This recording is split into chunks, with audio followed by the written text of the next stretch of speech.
Alhamdulillah wa tawba wa salamun ala ibadihi alladhina istafa.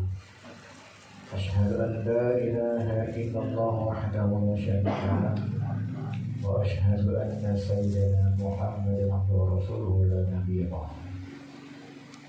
Allahumma shalli wa sallim ala habibina wa syafi'ina wa maulana Muhammad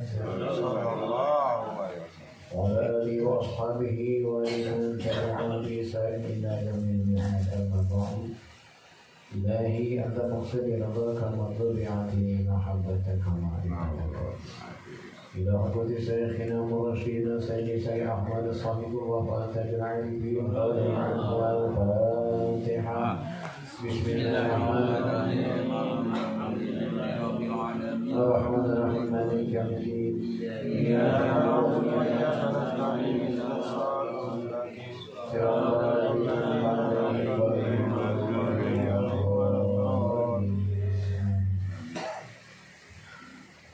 Yang sama-sama kita muliakan para sahabat agung Hadratus Syekh Ahmad Sahibul Wafa Tajil Arifin.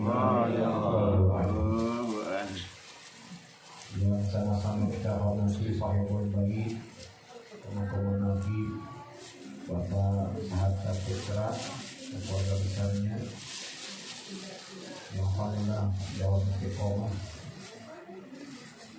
mengabdikan dirinya ibadah kepada Allah dan juga totalnya pengusaha ulama, yang semoga segala bentuk pengorbanan mawi material semuanya menjadi kifarat dosa untuk keluarga besar Bapak. Amin. Diberikan keberkahan khususnya umumnya kepada kita yang hadir pada malam hari ini. Yang saya hormati rekan-rekan muballighin, muballighah dari Hidayah Thariqah Qadiriyah Syar'iyah dan pesantren Syariah sebuah khataman dan manakiban, pengurus yayasan Bakti pesantren Syariah, perwakilan Bogor, pengurus Ibu Bella, pengurus HDTK dan BMPS, Ikhwan dan Ahwal Thariqah Qadiriyah Naqsyabandiyah, pondok pesantren Syariah rahimahumullah. Wa in ta'udu ni'matallahi la tuhsuha. Seandainya kita menghitung nikmat Allah, maka niscaya kita tidak akan mampu untuk menghitung. Dengan wasilah pengusaha Allah, kita bisa berthariqah dengan bimbingan mursyid yang kamil. Kita diberikan kalimat tauhid, kalimat la ilaha illallah.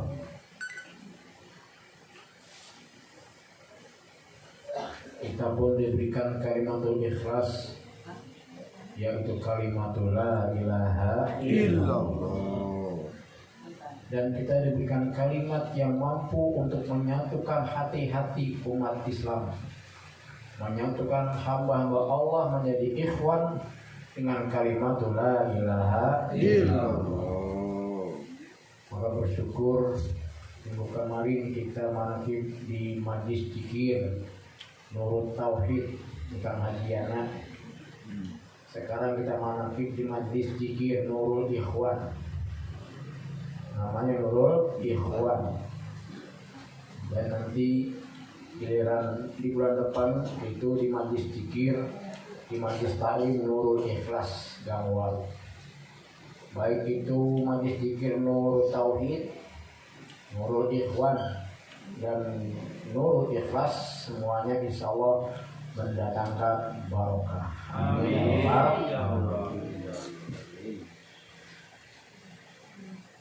Bicara masalah nur, nur itu artinya cahaya. Kita bisa melihat satu dengan yang lain pada malam hari ini karena adanya nur, ada cahaya, lampu, listrik. Seandainya ruang ini gelap, adanya pun menjadi tiada, tidak terlihat. Padahal di ruangan ini banyak, tetapi karena gelap dianggap tidak ada, padahal banyak. Karena ada cahaya itulah kita bisa melihat semuanya.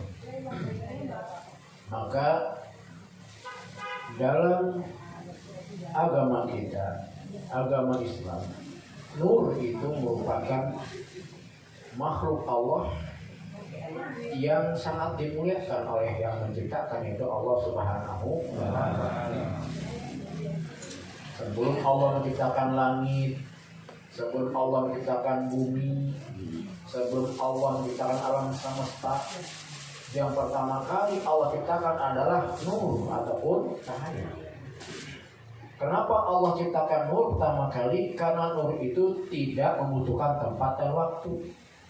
Maka pertama kali yang Allah ciptakan dari makhluknya bernama nur, yaitu cahaya. Dan nur ini adalah nurnya baginda Rasulullah Muhammad SAW. Maka setiap kali kita salat isyraq itu, suratnya yang kita baca adalah surat An-Nur. Surat ayatnya Allahu nur samawati wal ardh. Allah yang menciptakan nur samawati wal ardh, cahaya langit dan bumi. Dalam ayat ini Allah tidak serta-merta menyampaikan bahwasanya ini cahaya aku ciptakan, tapi jelas ada maksud tujuan yang sangat dalam dari Allah menjelaskan Allah nur samawati wal ardh. Maka pada ayat setelahnya itu masalun nuri kamiskatin fiha misbah. Cahaya yang Allah ciptakan itu, dan para ahli sufi mengatakan nurnya itu nur Muhammad SAW kamiskat. Itu Allah tempatkan di dalam tempat yang sangat kuat, lubang yang sangat kuat, namanya miskat. Dulu saya tahu namanya mangmiskat. Miskat itu lubang yang sangat kuat.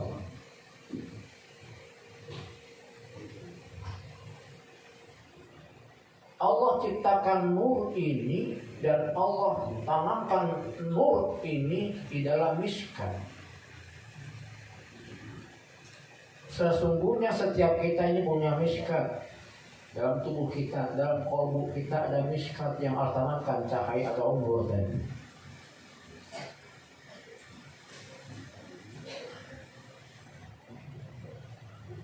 Hanya nur yang ada dalam miskat ini berbeda kualitasnya, berbeda pula kedudukannya. Maka dalam satu qaul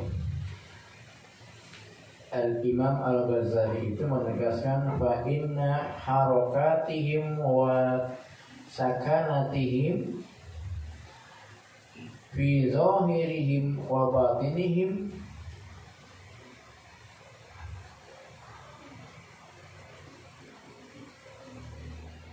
taksibatun min nuri miskatin nubuwah. Segala pola tingkah lakunya, tindak tanduknya, peri kehidupannya itu, baik zahir dan batinnya itu muktasibatun, sangat sesuai dengan nur atau cahaya miskatun nubuwah. Jadi si miskat yang mendapatkan menjadi tempat si nur ini sudah sekelas nubuwah, miskatnya para nabi yang paling tinggi. Imannya para nabi itu tidak berkurang tapi malah makin bertambah. Itu imannya para nabi.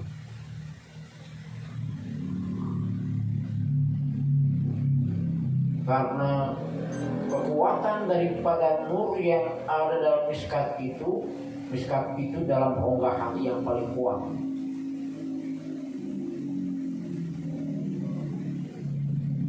maka yang diucapkannya pun itu tidak berasal dari hawa nafsunya. Wa ma yantiqu anil hawa in huwa illa wahyu yuha. Bahkan yang diucapkan itu mengandung hikmah yang luar biasa. Sekali ucap saja bisa mendatangkan hidayah untuk umat manusia. Sekali ucap saja itu bisa mendatangkan hidayah kepada umat manusia. Petunjuk untuk umat manusia. Ada satu kejadian ketika baginda Rasulullah Muhammad SAW sedang beristirahat setelah perang. Di situ ada musuh yang menyelinap, namanya itu Dustur. Ada musuh yang menyelinap ke tempat di mana beliau sedang beristirahat sambil menguruskan pedang. Dan itu pedang sudah berada di lehernya yang mulia baginda Rasulullah Muhammad SAW.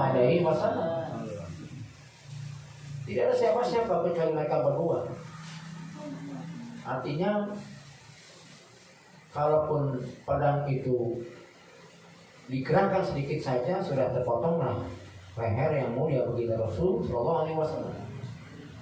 Kemudian si Dustur ini berkata kepada Rasul, "Ya Muhammad, ketika pedangku ini sudah berada di lehermu, siapa yang akan menolongmu saat ini?" Rasulullah SAW hanya menjawab, "Allah." Satu kata saja, Allah. Maka si Dustur ini dengan gemetar sampai jatuh pedangnya, saking gemetarnya. Padahal Rasul itu hanya satu kata jawabannya adalah Allah.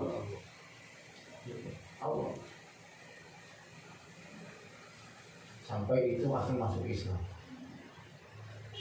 Seandainya kita dalam posisi baginda Rasul, kira-kira bagaimana? Kira-kira ada musuh kita tinggal berdua. Itu musuh kita itu sudah menempelkan pedang atau golok di leher kita. Tanya ke kita, begitu kita Allah, kira-kira gemetar nggak itu musuh kita? Kenapa dia ngomongnya?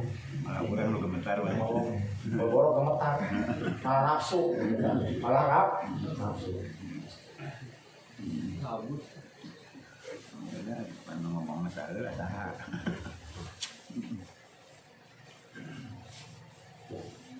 Walaqad ra'ahu bil ufuqil mubin. Pandangannya sangat jauh ke depan yang tidak akan mampu untuk ditembus oleh manusia biasa. Maka kalau kita dengar tadi ada mangkobah, ketika Tuhan itu mengadu kepada ibundanya, bahwasanya ketika dia sedang mengawan onta melarang dia untuk mengawan onta dengan mengatakan bahwasanya engkau dilahirkan ya Abdul Qadim bukan untuk mengawan onta. Ngadu ke ibunya. Ibunya gembira kalau Tuhan saya ingin pesantren. Kira-kira kalau kita ngadu ke ibu kita begitu, "Mak, tadi saya ngawang kambing. Kambing ngomong ke saya begini." Apa kata mak kita? "Mareen, budak sekali." Gitu kan? Gelo segani budak itu. Karena memang beda pandangannya dengan ini karena miskat tadi. Karena kekuatan nur yang ada dalam dada. Beda kelasnya. Bahkan disebut di situ, di dalam miskat itu ada misbah, ada lampu. Al-misbahu fi zujajah, dan lampu itu ditutupi dengan zujajah, itu dengan seperti kaca. Nah, ketika itu dalam miskat itu ada cahaya itu ada misbahnya dan ditutup dengan kaca zujajah tadi. Karena kaukab, cahayanya itu seperti kaukab, seperti bintang-bintang. Zuriyu yuqru min sajarah. Ini yang sangat terang sekali cahayanya itu. Dari mana terangnya cahaya tadi itu? Terangnya adalah yuqru, dinyalakan min sajaratin, dari pohon mubarakatin yang sangat berkah, zaitunatin yang banyak kandungan zaitnya, minyaknya, la syarqiyah wala gharbiyah. Pohon ini tidak condong ke timur, tidak condong ke barat, la syarqiyah wala gharbiyah. Dan para ulama tafsir itu bersepakat, pohon yang tidak condong ke barat, tidak condong ke timur, tegak lurus adalah kalimat la ilaha illallah. Semakin kuat itu kalimat tauhid, kalimat la ilaha illallah, semakin itu kuat cahayanya di dalam miskat tadi. Jadi orang Yahudi, orang Nasrani itu punya miskat. Allah kasih cahaya jangan padam. Padam. Orang Islam pun Allah kasih itu miskat. Dalamnya cahaya itu, tetapi cahaya itu seperti lampu yang akan padam. 5 watt Sudah 5 watt. Dan cahaya itu akan terang benderang kalau dinyalakan dari pohon yang la syarqiyah wala gharbiyah, yaitu kalimat la ilaha illallah. Sepaneng berarti orang mah 5 watt. Dulu mah seperti dulu ada sepeda ontel, di depan itu ada dinamo. Dinamo itu kalau nggak digerakkan itu sepedanya dan nggak ditempel di dinamonya, tidak akan nyala itu lampunya. Zaman dulu pasti ingat tuh sepeda ontel, sepeda ontak kalau saya bilang. Oh gitu. Malaman yang sudah lama, sudah tua umurnya. Sudah ontel. Tempel di ban depan, ikut muter tuh dinamo, nyala tuh lampunya. Sama seperti itu. Anggap saja semua orang seperti sepeda ontel. Semua punya dinamo tapi nggak ditempel, nggak muter, bahkan mobil jadi itu nggak dipakai dinamo, boro-boro nempel, boro-boro muter, nggak dipakai sama sekali. Mungkin itu perumahan orang Yahudi, orang Nasrani, orang kafir, orang Muslim. Kalau karatan ditempel masih bisa nyala. Yang penting itu ditempel. Ya kadu zaituha yudi'u, dan itu si zait itu, si minyak yang ada dalam pohon tadi itu yudi'u, menerangi, walau lam tamsas hunar, meskipun tidak tersentuh api. Ada minyak di pohon itu yang tetap menyala, tetap bercahaya, tetapi tanpa tersentuh oleh api. Nah ini dalam bahasan itu ada satu kisah begini.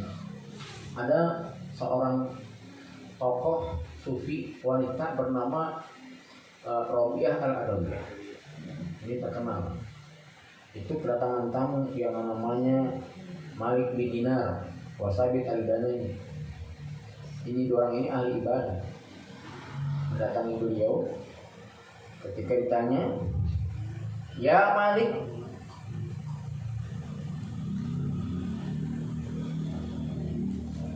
kaifa ta'budu rabbaka?" Bagaimana engkau menyembah Tuhanmu? Maka Malik bin Dinar menjawab, "Syauqan ilal jinan." Aku ibadah kepada Allah karena termotivasi untuk masuk surga.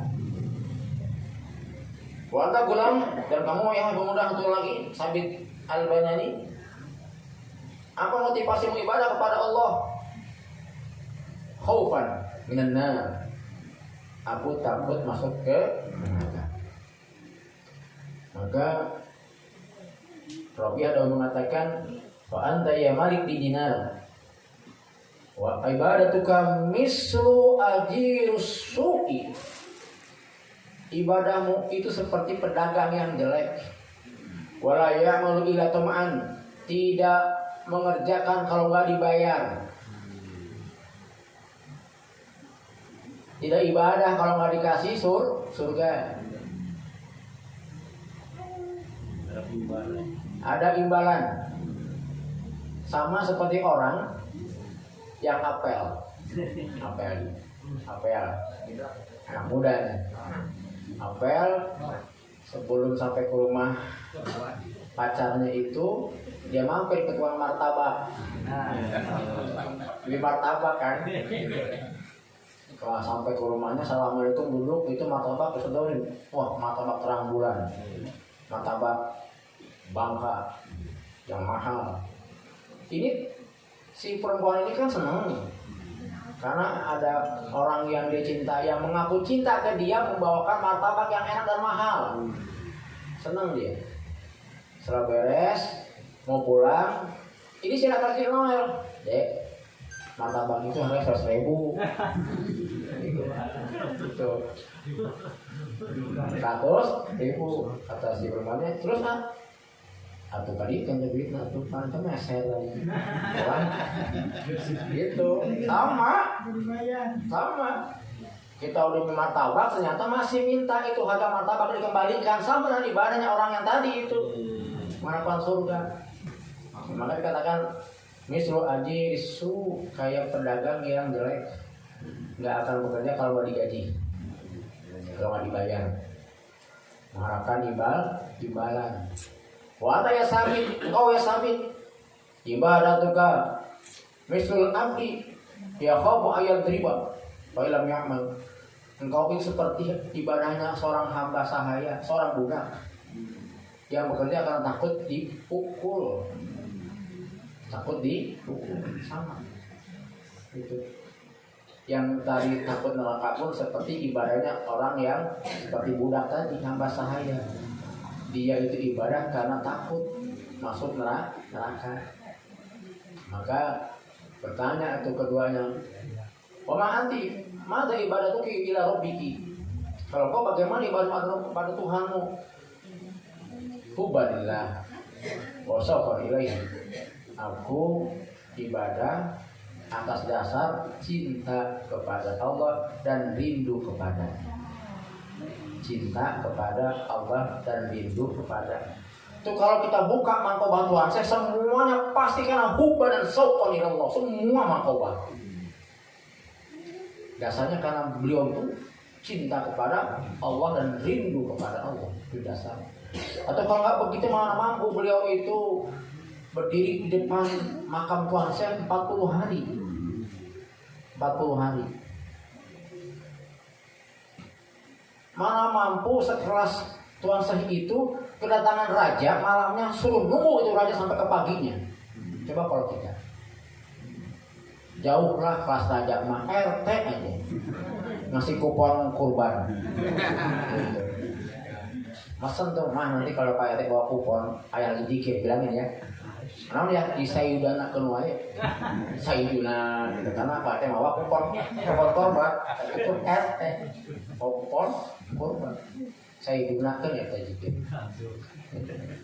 Kenapa bisa begitu ansih? Karena hubban dan saukonnya rindu kepada Allah. Kan itu kan sebenarnya seperti itu kita diberikan Allah permisalan dalam hidup itu ya. Dimana kita ketika sedang jatuh cinta, ya itulah sebenarnya kita kepada Allah sesungguhnya. Kalau kita sudah apel, kalau mertua belum mendegam, gitu ya, itu kita nggak ingat pulang gitu Pak. Pertama kali nggak ada kedua bolak balik, ngempan juga diusir, bukan ya, tinggi ya, tetangga diusir. Baru kita sadar, lihat jam 2, nggak sadar tadi datang jam 7, 8, 9, 10, 11, 12, 7 jam nggak terasa. Berarti jelas kalau kita zikirnya berat, baru 2 kali tasbih sudah nggak tahan, nggak kuat, berarti apa namanya itu? Tidak ada hubungan sauqan. Ada baru zikir 2 kali putaran tasbih, udah berat. Bagaimana sholat subuh pakai wudu isya? 40 tahun. 40 tahun. Atau menyendiri di Tegal Irak selama 25 tahun tidak ketemu dengan manusia. Itulah bentuk bangsa sesungguhnya. Kalau sudah ibadah itu sampai dikatakan di situ badannya mengecil dan sampai hilang, muncul lagi besar kemudian seperti semula lagi. Dilindungi cahaya luar biasa sampai subuh dan itu salam sampai ke terbit fajar. Kenapa begitu? Karena hubal dan saukannya. Ikhwan hawatari qadiriyah naqsabandiyah. Orang pesan Suralaya, ya kadu zaituha yudiu walau lam tamsas hunar. Kalau kita terjemahkan secara gampang adalah kita tidak terasa dikondisikan oleh guru dalam ibadah kita. Tidak ada motivasi dari orang, tidak ada cara sholat yang khusyuk dari Abu Sangkan. Tidak pernah kita ikut kursus begitu. Tidak pernah kita ikut kursus. Tidak ada motivasi dari apapun dan siapapun. Tapi terkondisikan kita seperti ini. Sampai kemana jam 11 beres pun kita nggak pernah mengeluh, nggak pernah protes, nggak pernah kapok. Oh, saya mah di bangsa saat mah malah aku tinggal. Kamu 11 sekarang beres. Mungkin ada sih sedikit mah, nggak terucap memang. Tapi bulan depan hadir lagi gitu. Di sini begitu, dimanapun begitu juga. Di sini masih bagus marketnya, rokok filter semua ada, rokoknya kretek itu. Habis makan kok kretek panjang. Jam 11 baru mulai. Beres jam berapa coba itu? 11 baru mulai. Gak ada protes. Kenapa ada di situ ada yakadu zaituha yudiu walau lam tamsasuna. Dikondisikan oleh guru begitu. Maka dikatakan oleh Abu Bakar As-Saqqati begini. Man ahabbahu ata'ahu. Barang siapa yang sudah cinta kepada Allah, maka dia akan taat kepadanya. Ketika dia cinta pasti akan taat, tunduk. Kan begitu Pak dulu kita ya. Itu sama. Wa man ata'ahu qata'a an qalbihi ma dunahu. Kalau sudah kita taat kepadanya, hilang itu sudah sesuatu selain Allah, yang ada hanya Allah. Udah. Dan kalau kita memang turun ke bawah pada Rasul, turun lagi terus kepada guru mursyid kita, kepada pengaruh sahabat. Kalau kita sudah manakabbahu, sudah cinta pengaruh sahabat, maka ata'ahu akan taat kepada pengaruh sahabat, akan taat. Orang pada ribut, ini mana yang benar, lebaran Sabtu atau Minggu, puasa tarawih Arafahnya kapan, Jumat atau Sabtu ini Arafahnya. Ya kita mah sudah tidak usah bingung sebenarnya, ikuti saja di Suralaya itu manakib hari Minggu, Senin, manakib Senin tanggal 11. Berarti tanggal 10-nya hari Minggu. Berarti tanggal 9-nya hari Sabtu. Tanggal 8-nya hari Jumat. Udah gitu aja. Sudah. Tidak usah banyak berdebat. Sabtu mengajarkan. Nah, berarti Jumat itu besok puasa tarawih, Sabtunya puasa Arafah sudah. Karena minggunya sudah Idul Adha. Kalau seandainya itu Arafahnya itu hari Jumat, berarti manakibnya hari Minggu, kan gitu, betul kan? Sabtunya Idul Adha, Jumatnya sudah puasa Arafah. Ini manakibnya hari Senin, berarti lebarannya hari Minggu, puasa Arafahnya hari Sabtu, tarawihnya besok hari Jumat. Itu. Tarawih malam Minggu. Paman atau qata'a an qalbihi ma dunahu, sudah kalau sudah taat. Nah, ini yang sebenarnya dicontohkan oleh Nabiullah Ibrahim alaihi salam. Dicontohkan. Beliau itu boleh dikatakan Nabi Allah yang taatnya sudah menembus batas. Patuhnya sudah tidak terukur dengan manusia yang lain. Maka tidak heran kalau beliau itu Allah tempatkan kedudukan atau maqamat yang mulia sebagai Abul Anbiya wal Mursalin. Qad kana lakum fi Ibrahim walladzina ma'ahu uswatun hasanah. Qad kana lakum uswatun hasanah fi Ibrahim walladzina ma'ahu. Allah telah menjadikan Ibrahim sebagai uswatun hasanah walladzina ma'ahu, dan orang yang berada di sekitarnya, istrinya, anak-anaknya itu menjadi uswatun hasanah. Dari Nabiullah Ishak alaihissalam itu banyak nabi di bawahnya. Itu Bani Israil, banyak nabi-nabi. Dari putranya Nabi Ismail alaihissalam juga ada nabi yang paling besar adalah baginda Rasulullah Muhammad SAW, keturunan Nabiullah Ismail alaihissalam.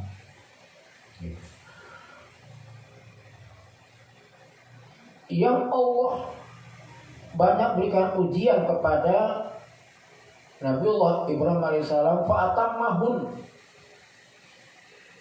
Tetapi beliau itu fa'atammahun, sempurnakan ujian itu, lulus semua ujiannya. Saking patuh dan taatnya kepada Allah Subhanahu wa ta'ala, maka dikatakan sebagai millah. Millah itu adalah satu keyakinan kepada Allah meskipun tanpa didasari oleh ilmu. Kalau din itu keyakinan tapi harus dengan dasar ilmu. Itu din. Kalau millah itu sudah merupakan keyakinan mutlak, hanif, lurus hanya kepada Allah Subhanahu wa ta'ala, itu hanif. Maka Ibrahimu Yahudian wa Nasrani walakin kana hanifan musliman wa ma kana minal musyrikin. Hanif, lurus. Maka dikatakan millah di situ.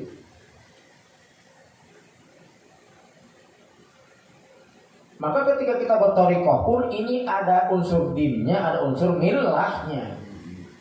Di mana din itu tetap kita membutuhkan ilmu.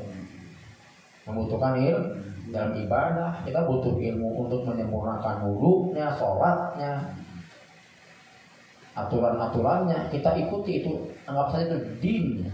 Tapi milahnya apa? Khidmat kita kepada apa yang Abah beritakan kepada kita, itu milah. Itu milah. Amalkan kalawannya, itu milah. Udah jangan banyak tanya, jangan banyak protes, yang penting amalkan saja. Tetapi kalau kita memang penasaran pun ilmunya ada, maka coba lihat dalam thariqah kita. Ada nggak amalan yang aneh-aneh? Atau tidak ada? Zikir kita tartil. Dulu iya, katanya dulu begitu. Kalau zikir itu yang terdengar hanya hu saja. Kesininya kan sudah ada maklumat harus tartil.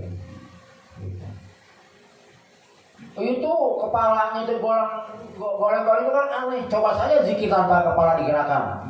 Mengapa? Coba aja. Karena yang jelas itu ketika kita zikir kepala kita gerakan, sebenarnya kita mengisi latifah dalam tubuh kita yang 7 itu.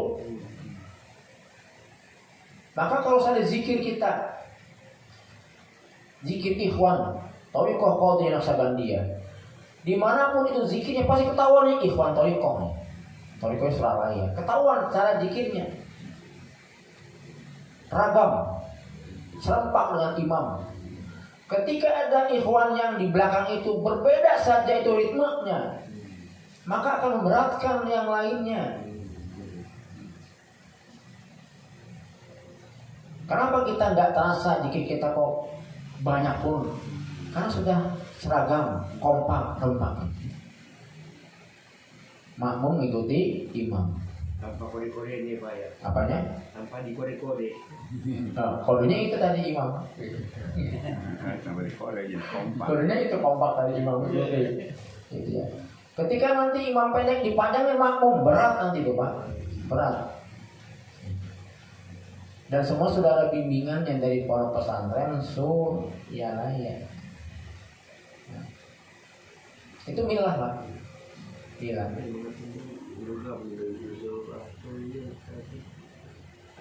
Apalagi yang milah di antara itu mandi malam. Mandi malam. Ikuti saja. Dan terkadang coba saja kita orang yang sering mandi malam.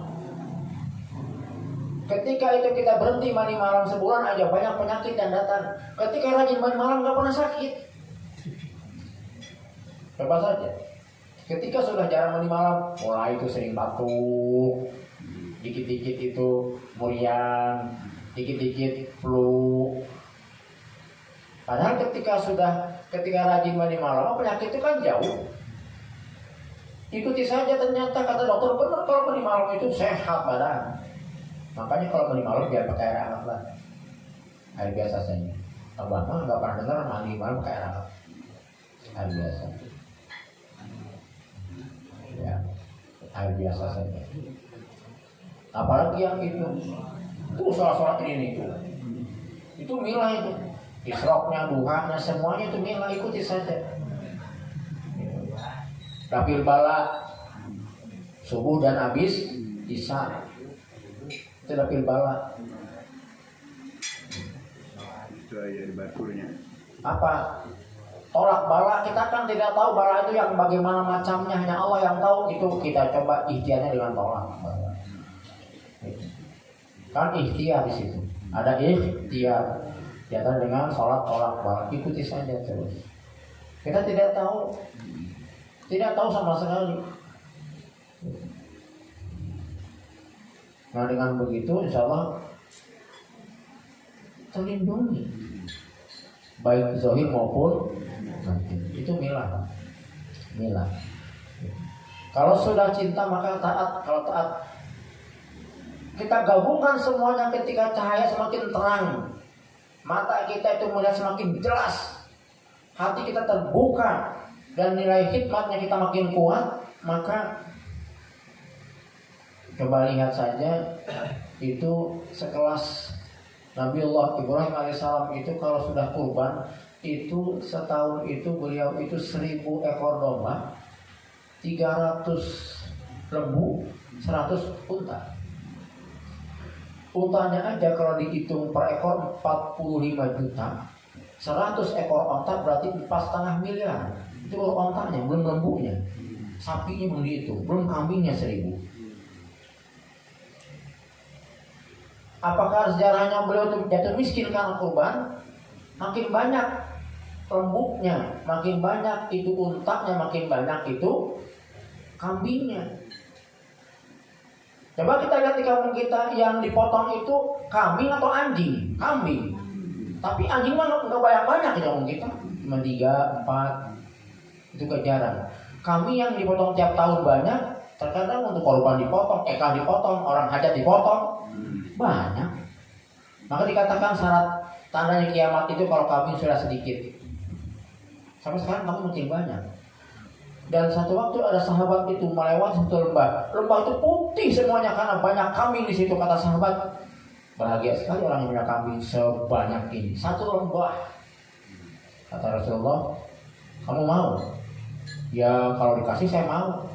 Kata Rasul, itu kambingku, ambil saja buatmu semua. Berarti Rasul itu kaya raya. Dan beliau itu kurbannya tiap tahun itu 100 ekor onta. Kalau di jumlah itu 45 juta kali 100, 4,5 miliar tiap tahun kurbannya Rasulullah. Dan beliau itu kalau memberikan mahar kepada istri-istrinya itu 3,5 miliar kalau dirupiahkan. Mas kawin 3,5 miliar kepada istri-istrinya, nggak kurang.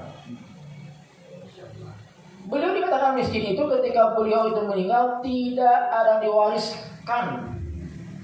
Semuanya fisabilillah untuk jalan Allah, semuanya fisabilillah untuk jalan Allah. Artinya kita ambil bukan berarti kita totalitas mengikuti Rasul, nanti kita meninggal kita habis semua tuh. Bahkan tuh Ikhwan tuh misalnya gitu. Si imam bagian habis semua. Enggak gitu. Artinya kita ambil sedikit saja contoh Rasul itu, paling tidak kurban. Kurban itu Bapak Ibu seperti kita sholat Idul Adha. Pernah nggak Bu bilang begini, Ibu sholat Bu Idul Adha? Pernah. Malah saya sudah pernah. Begitu. Sholat Idul Adha itu tiap tahun.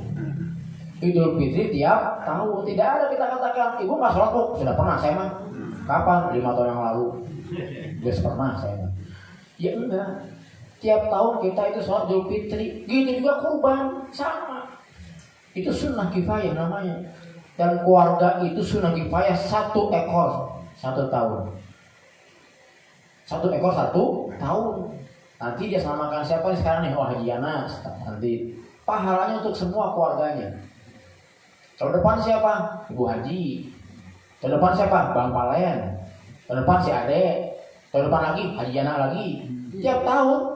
Nggak ada yang pernah kurban tuh, nggak ada yang pernah. Pak saya Pak Ustadz nggak mampu. Lihat HP-nya itu, HP-nya harga 3,5 juta, 4 juta. Lihat motornya itu berapa harganya, 7 juta motornya, 12 juta bahkan beli baru 32 juta yang Mac mah. Itu bisa beli motor. Kenapa kurban enggak? Ya Pak Ustadz berat. Kemarin itu ketika ada rapat di Masjid Gangwaru, saya sengaja mancing. Ternyata ada 2-3 orang curhat. Aduh Pak Ustadz, saya mau korban sebenarnya, tapi mau kurban motor rusak, ke bengkel habis 2 juta. Oh nanti ajalah kalau nanti luas rezekinya. Dalam hati mah nggak begitu, dibalik karena nggak niat kuat kurbannya, oh kasih kurban yang lain. Motor rusak, korban motor, anak rumah sakit, CF 5 juta, korban ke rumah sakit. Nggak jadi korbannya udah. Kenapa? Tidak kuat niatnya. Tiap tahun kurban. Jadi kalau seandainya kita katakan di sini, berbahagialah orang yang menjadi panitia kurban, berbahagia. Tapi barokah orang yang berkurban. Sudah jadi panitia, sudah berkurban, berkah luar biasa itu double. Kalau sudah tiap tahun kurban, itu rezeki disiapkan Allah, Pak. Disiapkan Allah. Dalam kondisi apapun, kita kesempitan apapun, susah apapun, rezeki korban ada aja. Ada aja yang jadi korban. Dan rasanya ketika sudah korban tuh nggak ada apa-apa Kang Haji, nggak ada masalah. Anak sehat, keluarga juga bener, motor juga nggak ke bengkel. Itu alhamdulillah. Jadi itu yang dibiasakan kita. Kurban itu sunnah kifayah, hukumnya setahun itu 1 ekor. Selama kita sehari bisa menyisihkan 10.000 rupiah sehari, dikalikan setahun itu sudah 1 ekor kambing, berarti itu sudah harus kurban. Kalau kurban itu besok hari Minggu, sekarang lihat dompet sampai kiamat nggak akan korban itu Pak. Minggu korban, hari ini hari Kamis lihat dompet, cepet dompet, sanggup korban sampai kiamat mau korban. Itu mah kelas hadiana itu mah dompet, 3 ekor, pas bangsat, sapi 1. Nah kelas kita kayak begitu mah sampai kapan kita korbannya? Kita mah kelasnya nyisikan sehari 10.000 aja. Sebulan 300.000, setahun selesai. Begitu kita korbannya, insya Allah berkah. Dan itulah bentuk daripada hub kita, cinta kepada Allah. Cinta kepada Allah menimbulkan rindu kepada Allah. Kalau sudah begitu itu yang saut, yang miskat itu tuh, yang tadi itu Bapak Ibu rahimakumullah. Kita sudah dikasih alat oleh guru. Kalimatul la ilaha illallah. Ikhwan mah insyaallah paling jago ibadahnya. Percayalah Ikhwan mah, zikirnya paling mantap, khotaman paling mantap. Kalau duit aja susah Bang Haji. Bener. Ikhwan mah bener Bang. Jadi bener Pak Sahab. Jadi zikirnya sudah mantap, khotaman juga udah fasih banget. Tapi kalau cara duit aja susah. Padahal itu kalau ibarat itu ada ton, ada keran, tinggal dibuka aja itu kerannya. Susah dibuka. Karena tadi itu tuh susah untuk ngalirin hartanya. Bapak warahmatullah, ini pelajaran buat kita semua. Ada tukang, dia tuh bicara cerita, dia sudah sering bangun rumah gedong, bahkan sekelas di BNR dia pernah bangun. Tahu dong bagaimana kelasnya itu rumah di BNR, sampai 2 miliar, 3 miliar. Tapi ketika dulu itu saya ada perlu rumahnya, hampir nangis Pak. Lihat rumahnya itu, nggak ada bentuk rumahnya itu Pak. Bener. Ini mana terasnya, mana dapurnya gitu. Bener Pak. Padahal dia tuh ahli ngebangun rumah sekelas BNR itu Pak. Sama dengan kita Ikhwan, sama. Di mana kita manakib, di mana kita datang, kita tugas nih, dikasih tugas oleh tuan rumah. Tapi di rumah kita nggak bikin manakib, sama dengan tukang. Rumah orang mah kita bangun sampai megah seperti istana, rumah kita mah tutup. Sama dengan tukang kan. Bapak datang ke rumah saya, bangun tuh rumah, ini tembok, ini plaster, ini cat, beres, saya bayar tuh. Nih buat ongkos ini. Bagus rumah orang, tapi tidak rumah sendiri, sama dengan orang yang manakib. Maka sebenarnya kalau sudah sekelas orang yang sudah bertugas di manakib itu sudah sunnah kifayah untuk mengadakan manakib. Rumah orang dibangun dengan bagus, rumah kita pun harus juga bagus. Seperti itulah saut, itulah Bapak Ibu hub itu sebenarnya.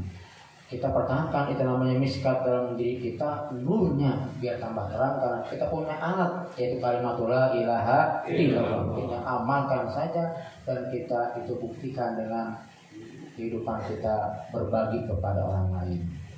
Ini saja yang sampaikan, semoga ada manfaatnya khususnya untuk saya sendiri dan untuk yang hadir. Semoga kita senantiasa dalam keberkahan, dalam kekuatan untuk melaksanakan ibadah kepada Allah melalui amaliyah thariqah qadiriyah naqsyabandiyah Muhammadiyah Syariah, dan semoga kita diampuni oleh pengusaha. Hadanallahu wa iyyakum jami'an. Wassalamualaikum warahmatullahi wabarakatuh. Allah